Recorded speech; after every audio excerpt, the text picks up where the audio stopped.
Underrated movies के दीवानों के लिए आज हमारे चैनल पे हम लेकर आ गए हैं कटरीना कैफ, नील नितिन मुकेश और जॉन अब्राहम की अभिनीत फिल्म न्यूयॉर्क को। ये फिल्म भी उस समय उतनी ज़्यादा नहीं चली थी, लेकिन आज आप इसकी कहानी को सुनेंगे तो आपको लगेगा कम ऑन बॉलीवुड, ऐसी भी मूवीज़ बना लिया करो।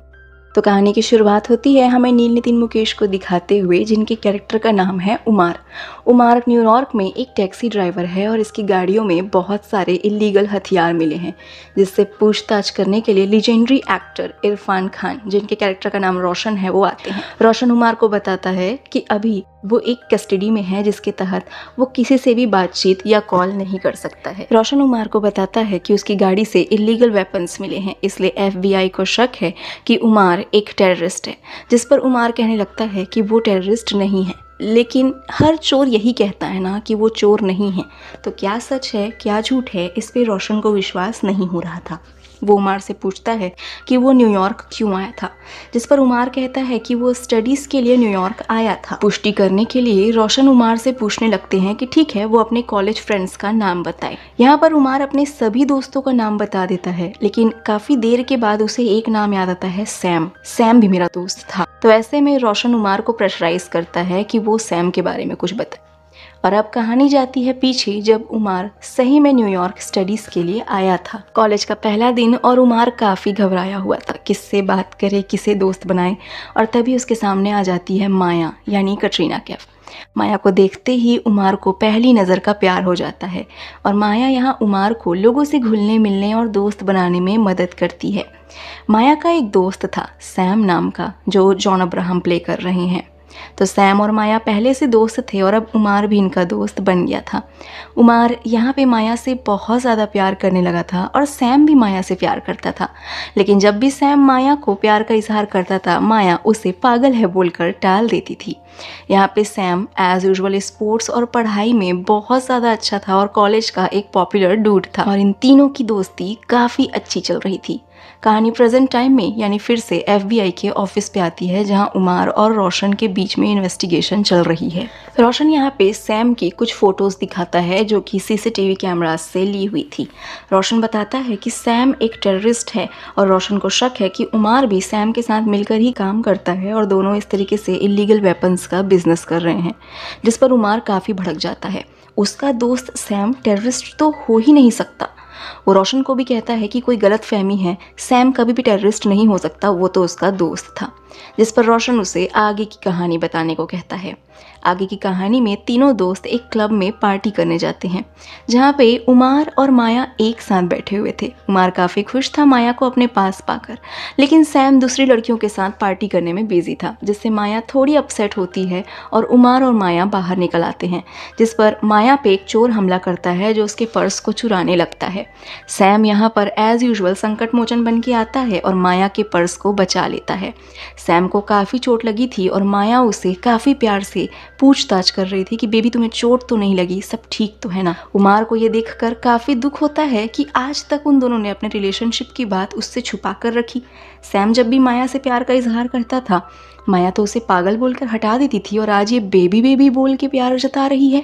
उमार को लगता है कि उसका बहुत अच्छे से कटा है, इसलिए बिना लेट किए वो भी अपने प्यार का इजहार माया से कर लेता है। लेकिन आज एक अनहोनी पूरी अमेरिका का वेट कर रही थी। खबर आती है कि ट्विन टावर पर प्लेन्स ने जाकर हमला कर दिया है।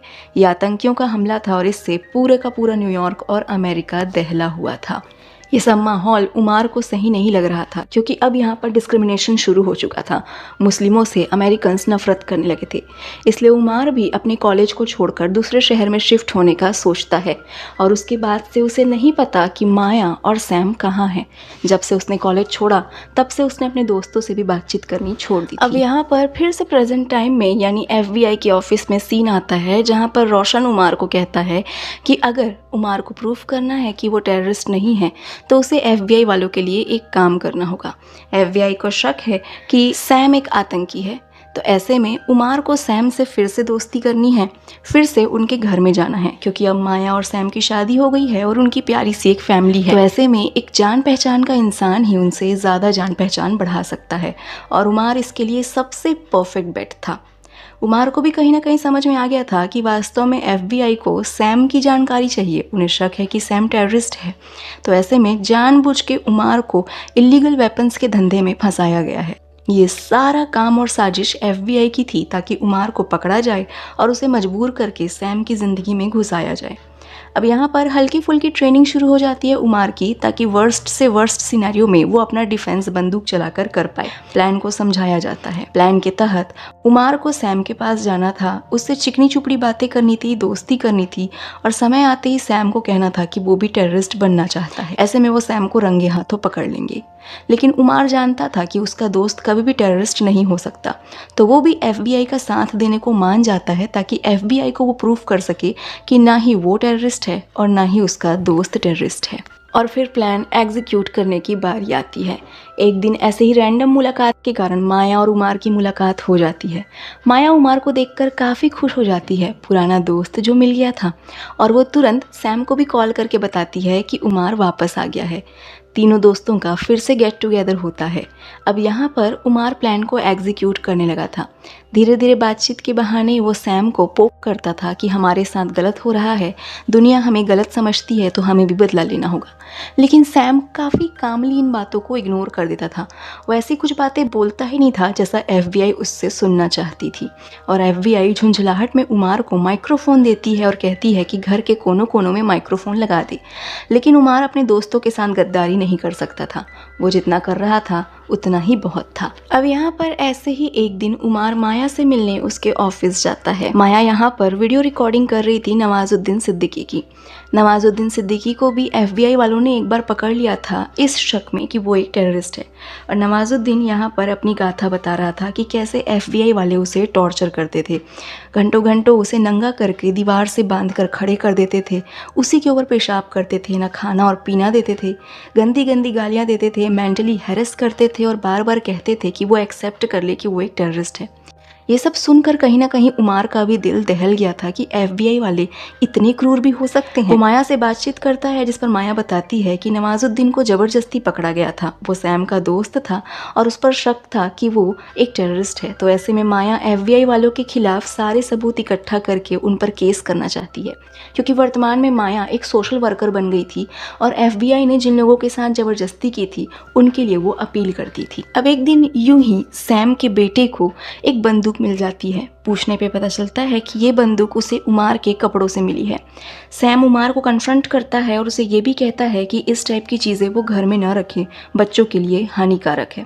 उमार सैम को हिंट देते हुए कहता है कि मेरे साथ काफ़ी गलत हुआ है और मैं कुछ गलत भी कर सकता हूँ और उन राहों को भी चूज़ कर सकता हूँ जो सरकार चूज़ नहीं करना चाहती। इनडायरेक्टली वो सैम को कह रहा था कि वो भी टेररिस्ट बनना चाहता है, लेकिन सैम इस पर कोई रिएक्ट नहीं करता। एक दिन शाम को जब वो घूमने जा रहे थे तो एक आदमी उनके ऊपर हमला करता है।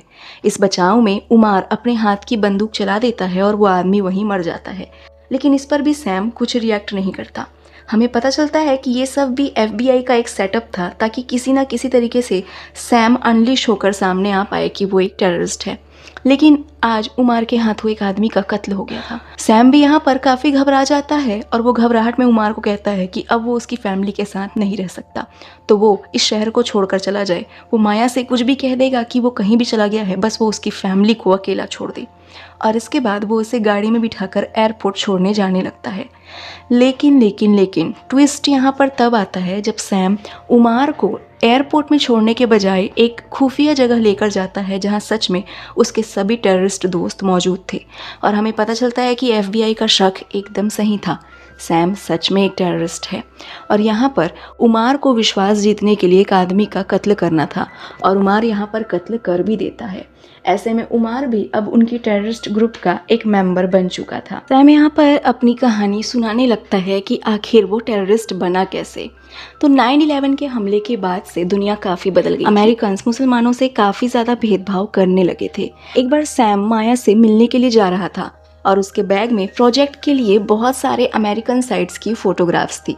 एयरपोर्ट की सिक्योरिटी वालों ने जब सैम का बैग चेक किया और उन्हें उन साइट्स की फ़ोटो मिली तो उन्हें लगा कि सैम एक टेररिस्ट है और अगले टेररिस्ट हमले के लिए बहुत सारी मॉन्यूमेंट्स की फ़ोटो खींच रहा है। और जैसा कि नवाजुद्दीन सिद्दीकी ने बताया था, सैम के साथ भी उसी प्रकार से टॉर्चर किया जाने लगा जैसा कि हर किसी के साथ किया जा रहा था। शक के बिना पर सैकड़ों लोगों को, जो कि स्टूडेंट्स थे या फिर अलग अलग व्यवसायी थे, उन्हें पकड़ा गया था। उन्हें कुत्तों की तरह मारा जाता, पकड़ के रखा जाता, गाली गलौज की जाती और उनके मुंह पे कपड़ा बांधकर उन्हीं के ऊपर पेशाब किया जाता। सैम की मेंटल हालत धीरे धीरे खराब होती जा रही थी। महीनों तक वो जेल में था। उसके मन में डर ऐसा बस चुका था कि वो हंसना बोलना ही भूल गया था। एक दिन जेल में एक बाजू वाले सेल के आदमी ने सैम से एक बात कही। उसने कहा कि सैम को अगर इन सब से आज़ादी चाहिए तो उसे ब्रुकलिन जाना होगा और वहाँ पर एक आदमी से कहना होगा कि मुझे बेस्ट ब्राउन ब्रेड दो। ये काइंड का कोड वर्ड था जो कि सैम को मिला था। सैम जैसे ही रिहा होता है वो माया से मिलता है, लेकिन अब वो वैसा सैम नहीं रहा था जिससे माया प्यार करती थी। माया को यकीन था कि उसका प्यार सैम को फिर से बदल देगा, तो वो उसे शादी के लिए प्रपोज करती है। शादी के बाद सैम को और मुश्किलों का सामना करना पड़ता है, क्योंकि जैसे उसकी रेपुटेशन बन गई थी उसे कहीं भी नौकरी नहीं मिल रही थी। तो ऐसे में वो छोटा मोटा क्लीनिंग का बिजनेस करके ही अपनी रोजी रोटी कमा रहा था। एक दिन उसे याद आता है कि सेल वाले उस आदमी ने उसे क्या कहा था, तो वो तुरंत ब्रुकलिन जाता है और जाकर बेस्ट ब्राउन ब्रेड मांगता है, लेकिन उसे सही में ब्रेड ही पकड़ा दी जा रही। सैम को लगा था कि ये कोई कोड होगा, लेकिन उसे यहाँ पर तो सही में ब्राउन ब्रेड पकड़ाई जा रही है। सैम बार बार इस कोड को ट्राई करता है पर बार बार उसे ब्राउन ब्रेड ही दी जा रही थी। और एक दिन कुछ लोग सैम को कपड़ा बांधकर एक सीक्रेट गिरोह के पास लेकर गए। ये लोग सैम को कैदी बनाकर उससे बहुत सारी पूछताछ करते हैं, ये खबर लेने के लिए कि कहीं सैम पुलिस का भेजा कोई मुखबिर तो नहीं। लेकिन जब सैम की दर्द भरी कहानी उन्हें पता चलती है तो वो सैम को भी अपने टेररिस्ट ग्रुप का मेंबर बना लेते हैं। सैम को टेररिस्ट नहीं बनना था, उसे तो बस एक आवाज़ चाहिए थी सरकार के खिलाफ, तो वो भी इनकी ग्रुप का मेंबर बन गया। सैम चाहता था कि वो माया को अपनी सच्चाई बता दे कि वो एक टेररिस्ट है, जिसके बाद माया ही डिसाइड करे कि उसे सैम के साथ रहना है या उससे अलग। लेकिन जब वो घर जाता है तो माया बताती है कि वो माँ बनने वाली है। ऐसी हालत में सैम ने बातों को छुपाना ही बेहतर समझा। अब उमार के सामने सैम की सारी सच्चाई आ गई थी, तो ये सारी सच्चाई FBI एजेंट रोशन को बताता है और साथ में वो ये भी पूछता है कि आखिर रोशन ने ये बात क्यों छुपाई कि उन लोगों ने सैम को बेगुनाही के बावजूद भी टॉर्चर किया था। जिस पर FBI एजेंट रोशन उमार को कहता है कि उसने ये बातें इसलिए छिपाई ताकि वो सैम की तरफ सिंपैथी ना दिखाने लगे और सारी सच्चाई झूठ में ना बदल दे। इस पर उमार भड़क जाता है। उमार रोशन को कहने लगता है कि सैम को टेररिस्ट उन लोगों ने बनाया है, 9 महीने तक उसे टॉर्चर किया और बाद में सॉरी बोलकर छोड़ दिया कि हमसे गलती हो गई। ऐसे में किसी इंसान पर क्या बीतेगा। जिस पर रोशन कहता है कि उमार भी मुसलमान है, रोशन भी मुसलमान है। वो जानता है कि इस मुल्क ने मुसलमानों के साथ बहुत भेदभाव किया है, लेकिन इस्लाम अमन को मानता है, वो शांति पर बिलीव करता है, चाहे उन पर कितना भी टॉर्चर क्यों ना हो। लेकिन ये इस बात का हक किसी को भी नहीं देता कि वो टेररिस्ट बन जाए और अपने मजहब की सिखाई बातों को भूल जाए। अगर इस अमेरिकन मुल्क में बहुत सारी गलतियां हैं तो बहुत सारी अच्छाई भी है। ये सेंसिटिव केस मैं मुसलमान हूँ ये जानते हुए भी मुझे दिया गया, सिर्फ इसलिए ताकि एक चांस मिल सके मुझे अपने मजहब को प्रूव करने के लिए। अब दूसरी तरफ सैम के दिमाग में कुछ बड़ा प्लान चल रहा था। उसने एक ऐसा बम बनाया था जो मोबाइल के अंदर फिट हो सके और मोबाइल में कॉल करने से ही फट जाए। लेकिन ये किस टाइप का प्लान था उमार को बिल्कुल भी समझ नहीं आ रहा था। एक शाम की बात है, माया और नवाजुद्दीन कहीं जा रहे थे। ऐसे में नवाजुद्दीन काफ़ी टेंशन में था क्योंकि उसके केस के बारे में कुछ भी खोज खबर नहीं आ रही थी और इस बीच उसका ध्यान भटकता है और वो रेड लाइट को नहीं देख पाता। पुलिस वाले उसे रोकते हैं।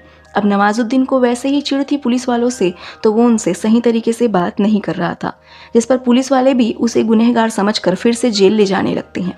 माया यहाँ पर बीच बचाव करने के लिए आती है और नवाजुद्दीन की साइड लेती है, जिस पर पुलिस वाले माया की भी चेकिंग करने लगते हैं। लेकिन वो जिस तरीके से माया को छू रहे थे नवाजुद्दीन को ये बिल्कुल भी पसंद नहीं आता और आज उसका माथा सनक चुका था। वो वहाँ पर उस पुलिस वाले की जान ले लेता है। ऑब्वियसली नवाजुद्दीन फिर से मुसलमान था और उसने यहाँ पर एक पुलिस वाले की जान ले ली थी, तो सारी फोर्स उसके पीछे लग जाती है। नवाजुद्दीन फिर से जेल नहीं जाना चाहता था, तो वो एक बिल्डिंग की छत पर जाकर वहाँ से कूद जाता है और खुद के साथ गलत कर लेता है, क्योंकि वो इस टॉर्चर भरी ज़िंदगी से थक चुका था। अब नवाजुद्दीन की मौत सैम के ऊपर भी कुछ मुसीबत ला सकती थी, क्योंकि था तो वो सैम का दोस्त थी। ऐसे में जो वो खुफिया प्लान एग्जीक्यूट करने वाला था उसे कुछ दिन के लिए पोस्टपोन किया जाता है।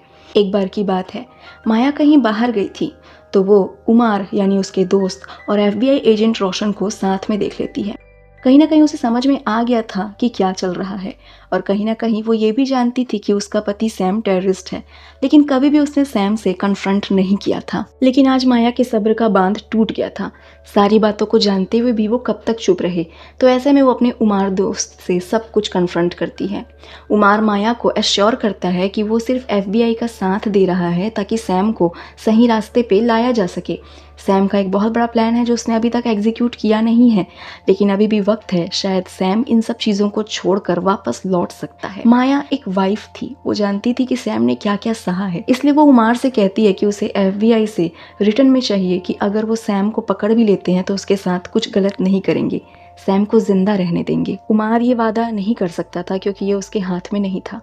खैर, अगले दिन की बात है, सैम और उसकी ग्रुप एक जगह सफाई करने जा रही थी क्योंकि उनकी कंपनी का यही तो काम था ना, और आज इस काम में वो उमार को भी लेकर गए थे। वास्तव में आज ही के दिन सैम अपना प्लान एग्जीक्यूट करने वाला था और जिस बिल्डिंग में ये सफाई करने के लिए जा रहे थे वो बिल्डिंग और कुछ नहीं, FBI की हेडक्वार्टर थी, वही जगह जहाँ से ये सारी कहानी शुरू हुई थी। सैम अपना मोबाइल वाला बम लेकर आया था और वो जगह जगह इन बम्स को ट्रांसप्लांट कर रहा था, लेकिन बदकिस्मती ये थी कि इस बिल्डिंग में माया भी आई हुई थी क्योंकि वो FBI से सैम के लिए ही बातचीत कर। माया देख लेती है कि सैम यहाँ बिल्डिंग में सफाई कर रहा है और बम ट्रांसप्लांट भी कर रहा है, तो ऐसे में वो FBI को खबर कर देती है कि सैम यहाँ पर बम लगा रहा है।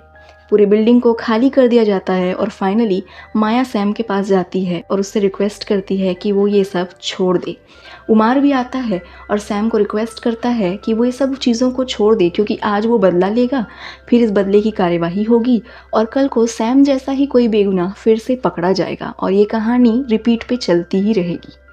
सैम ये सब छोड़ना चाहता था लेकिन छोड़ नहीं सकता था क्योंकि वो काफ़ी आगे आ चुका था, तो ऐसे में वो स्नाइपर्स के सामने हाथ खड़े करके खड़ा हो जाता है और स्नाइपर्स भी सैम को गोलियों से भून देते हैं।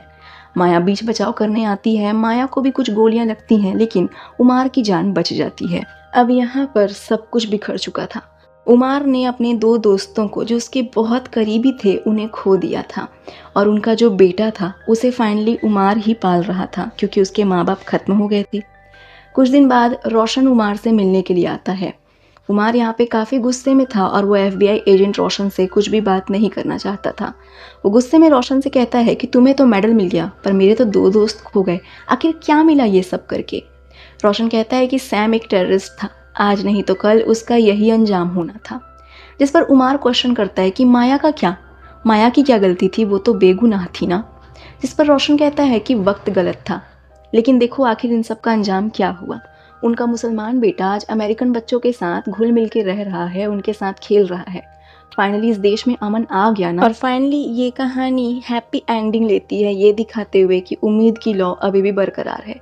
कुछ फैक्ट्स के साथ इस कहानी की एंडिंग होती है जिसमें बताया जाता है कि सच में 1200 लोगों को शक के बिना पर 9/11 के हमले के बाद पकड़ा गया था, जिनमें से 1000 लोगों को बेगुनाह बोल के रिहा कर दिया गया।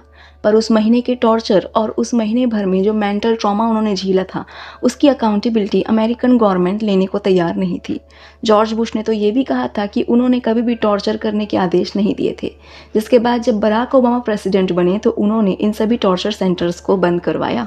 और फाइनली फिल्म के एंडिंग में हमें इन तीनों दोस्तों को खुश रहते हुए दिखाया जाता है, शायद इस उम्मीद में कि अगर ये चीज़ें नहीं हुई होती तो शायद ये तीनों हमेशा ऐसे ही खुश रहते और इनके अंदर जो बचपना था और जो ज़िंदगी को जीने की ललक थी वो बरकरार रहती। तो अब आते हैं कहानी के कुछ स्पेशल फैक्ट्स की तरफ। तो ये मूवी एक सच्ची घटना पे आधारित है। 9/11 को जो आतंकी हमला हुआ था उस हमले में कितने लोगों की ज़िंदगी तबाह की थी उसकी सच्चाई को रिफ्लेक्ट करती है, पर क्योंकि एक बॉलीवुड मूवी है तो काफ़ी सब्टल वे में इस चीज़ को डिलीवर किया गया है। इसमें जो ब्रूटैलिटी पुलिस वालों ने की थी उसको बिल्कुल भी नहीं दिखाया गया है।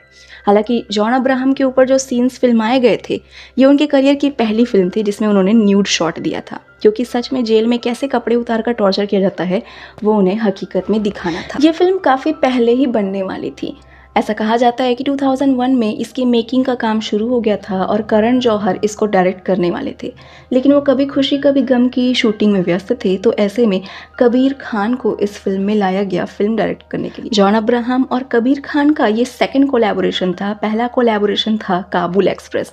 ये फिल्म भी काफ़ी अंडररेटेड है, लेकिन काफ़ी अच्छी फिल्म है।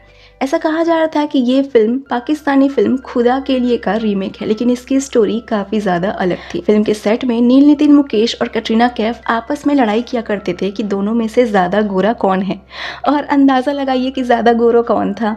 ज़्यादा गोरा थे हमारे इंडियन बॉय नील नितिन मुकेश। इस फिल्म में आपको मंझे हुए एक्टर्स जैसे कि नवाजुद्दीन सिद्दीकी और इरफान खान भी देखने को मिलेंगे, लेकिन इस फिल्म में आपको जो देखने मिलेगा वो ये है कि कटरीना कैफ ने भी बहुत अच्छी एक्टिंग की है। जॉन अब्राहम जिन्हें सिर्फ हैंडसम हंक कहा जाता है, उन्होंने भी सैम का रोल बखूबी निभाया है। और नील नितिन मुकेश तो शुरू से ही एक अंडररेटेड स्टार रहे हैं। तो आशा करते हैं कि ये अंडररेटेड मूवी आपको बहुत ज़्यादा पसंद आई होगी, और अगर ये मूवी आपको पसंद आई है तो प्लीज़ इन दोनों मूवीज़ को भी चेकआउट करना बिल्कुल मत भूलिएगा।